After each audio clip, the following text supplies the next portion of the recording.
Hello and welcome to another video. This particular video is a bit different from the normal unboxing. I'm hoping to turn this into a short series really. For a while now I've been interested in doing a video about templating, but I wanted to really combine it with something, and following on from sort of listening to various podcasts where people have been building toolkits, particularly I think it's Pauper to the People, where they were building like a pauper toolkit, which was obviously inspired from the original deck builders toolkit. I thought it would be interesting to go about building themed toolkits. So, say for instance you like to play in a particular theme or mechanic or archetype, how you could go about building a really nice toolkit which would help you sort of construct decks around that theme. But I've been thinking about that. Also, I've got a couple of old school books from 1997. One is the Official Deck Builder's Guide, although the title's a bit misleading because it's not really a deck building guide at all. It's actually a collection of decks with instructions on how they play, basically. So it's deck lists really, but there is a summary of why the deck works the way it does. It's interesting because it really is good. The reason I like it is because it almost provides a snapshot in Magic's history. So you've got decks from Extended, from Tempest, Mirage. What the authors tend to do is have sort of stuck with certain set and then built a number of decks within that set. But also there are examples of Type 2 at the time and what they call Classic Type 1, in addition to what would have been Extended at the time as well. Other things, for instance, 5th edition was a core set, so what they've done is they've got a number of decks that use 2 colours and are all commons. So that would have been sort of your original pauper decks, I suppose. So, quite useful, I find that. Although, like I said, a bit of a disappointment if you're looking for deck building instructions. This is another book that I bought sort of more recently. Again, originally published way back in '97. So if you're looking for modern cards, you're out of luck with this one. But what's interesting about it is that it goes into quite great depth about strategy and how to play Magic. But at the end of the book, there are a number of illustration decks based on themes, and this is where I'm sort of going with this. The themes they cover, they just stick to very basic themes, archetypes. The weenie deck, the big creature deck, the burn deck. There's a permission deck here somewhere. Yep, permission deck. And the land destruction discard deck. Now, I've never really built decks or played around with decks that use land destruction discard, so I thought it'd be an interesting thing just to try out. So using the deck list in this book that they suggested, bearing in mind that this uses all 5th edition cards, that is when it came out, and it was just for simplicity. Now, one of the advantages of 5th edition is that the cards do tend to be on the cheap side if you're buying singles, simply because it wasn't a particularly powerful set. It was a core set, but also it came after a lot of the more powerful cards had sort of disappeared from Magic, or were just not being printed, or the prices had just gone through the roof. So what I did is I built their No Hand No Land deck, which is the land destruction discard, hand discard deck. It's a black-red deck. As I've said, it's not going to be particularly powerful, but I wanted to start from something. I wanted something to template to start with. And then the idea is that I'm building this toolkit around these cards, using them as their inspiration, looking for better cards, cards that fit in, spinning off ideas, introducing cards that may also work well in the certain slots as a substitute. So there's really, I suppose, 5 components to this deck. There's the mana base here. There is the land control, land destruction here. Then you have some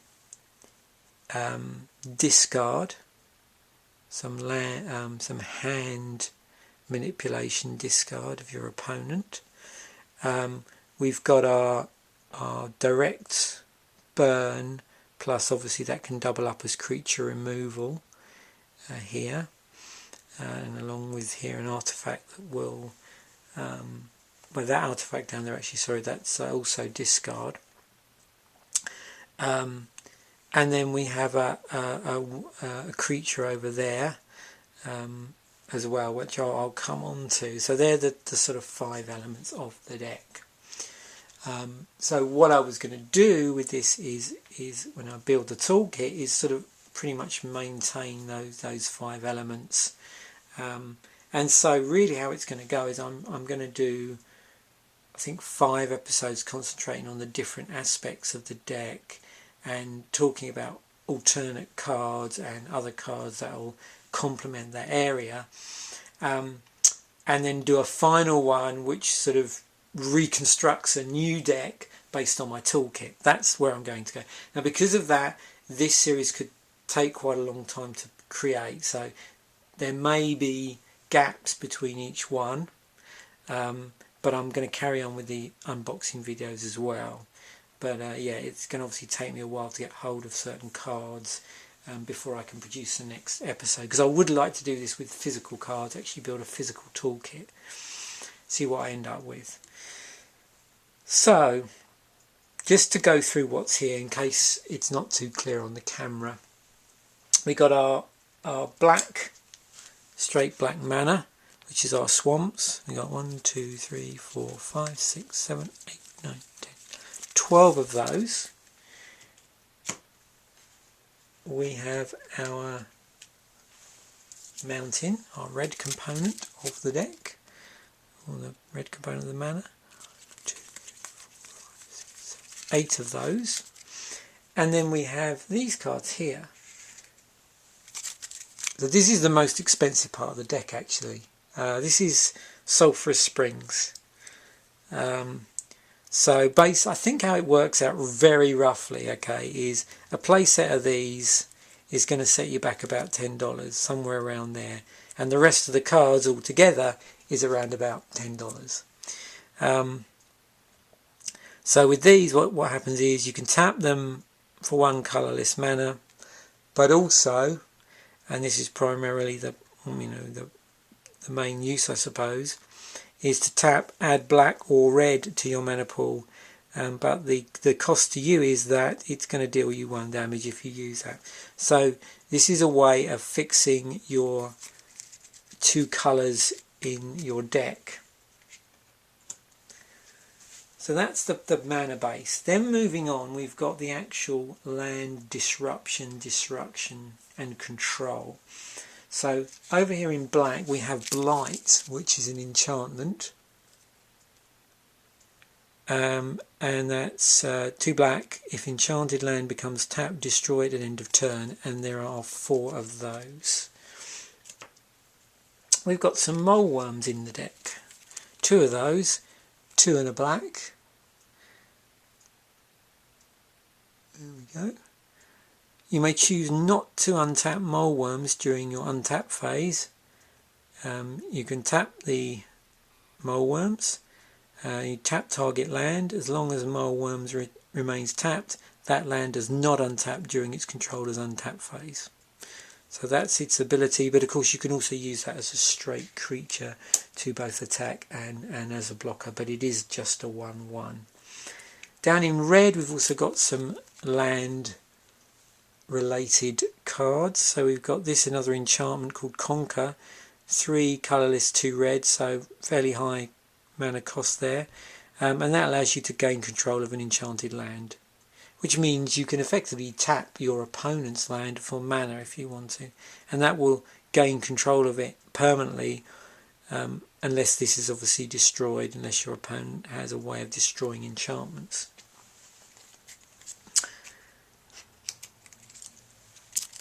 Then we have some Stone Rain here. So this is a straight destroy target land, 2 and a red sorcery. There's 4 of those. Does exactly what it says on the card. Then you've got Hawkish Squatters. There's 2 of those, 4 and a red. So again, reasonably high cost on this. They're only a 2/3, but for 0 cost, you can gain control of a target land defending player controls as long as you control Hawkish Squatters. Hawkish Squatters deals no combat damage this turn. Use this ability only if Hawkish Squatters is attacking and unblocked, and only once each turn. So it's a sort of opportunist land control card. So you can attack with it, and then if then it's not blocked, you can then take control of a target land for a turn. Then we move on to our hand disruption. So we've got Mindless Thrall, which is a creature, and you'll notice with these creature cards they've got the old style terminology, so they talk about summoning, summon a thrall. 1 colourless and 2 black. It's a 2/2. You can sack it, and a defending player chooses and discards 3 cards. Use this ability only if Mindstab Thrall is attacking and unblocked. So another opportunist, you can attack with this, see what response you get. If this card's unblocked, then you can opt to sacrifice it and get your opponent to discard 3 cards, and there's 3 of those. Abyssal Spectre is 2 colourless, 2 black to cast. It's flying. It's a 2/3. If Abyssal Spectre damages any player, he or she chooses and discards a card. So for that to kick in, obviously the player has either got to choose or not be able to block this. And obviously that's going to help with the fact that it's flying. So your opponent would have to have other flying creatures in order to be in a position to block this, or of course they could use removal on this as well. It's a 2/3, so this could be bolted out of play. So yeah, there's our Abyssal Spectres, 4 of those.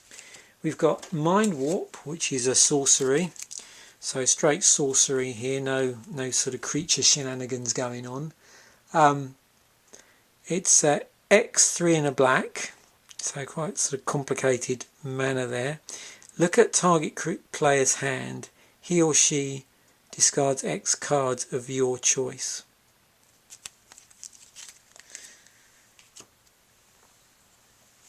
Then we have our removal, direct damage. We've got Incinerate, very useful card. 3 of these, 1 and a red. Incinerate deals 3 damage to target creature or player. Creatures damaged by Incinerate cannot regenerate this turn. So that's its advantage, and why it's more to cast than, say, a Lightning Bolt, which doesn't have that extra clause on the ability. And then this interesting card, which is Fireball. Always good fun. X colourless and a red. So extendable burn based on what your mana base is like. Also with this one, casting can get a bit complicated with multiple targets. You pay 1 colourless for each target beyond the first. Fireball deals X damage divided evenly, rounded down among any number of target creatures and or players.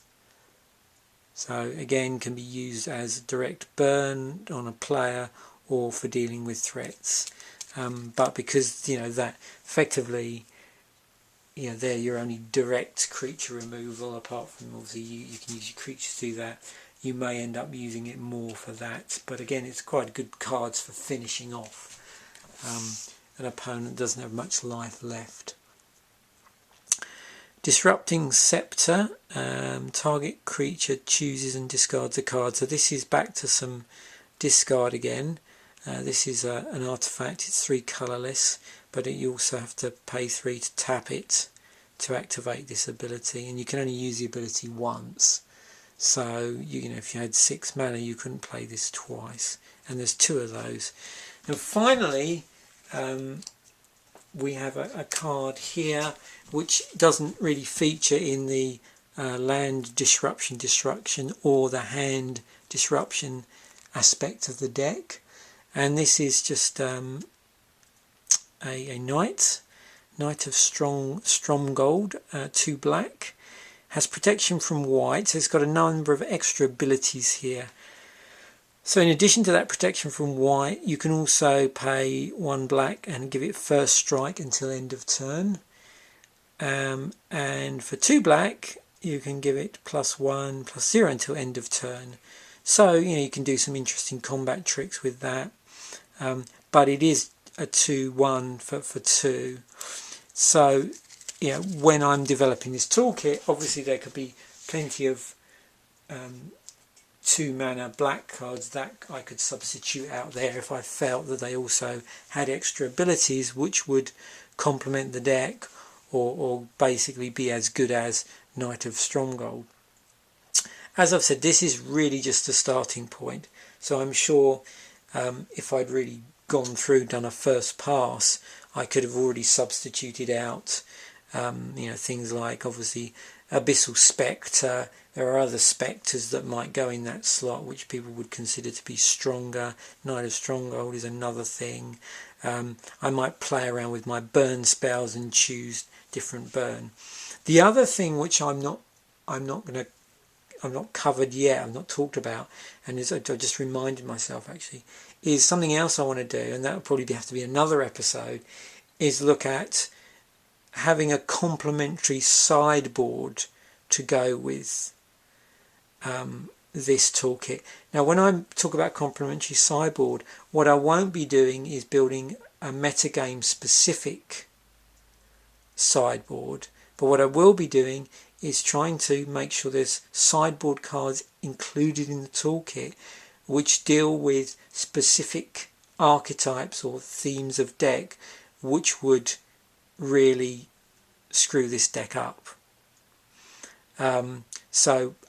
For example, you with this deck, you're causing your opponent to discard a lot of cards. Now, of course, if they're playing some sort of graveyard-based deck, then you're going to be playing into your hands. So in your sideboard, you might want to include cards which you can substitute out, which basically lock down their graveyard in some way.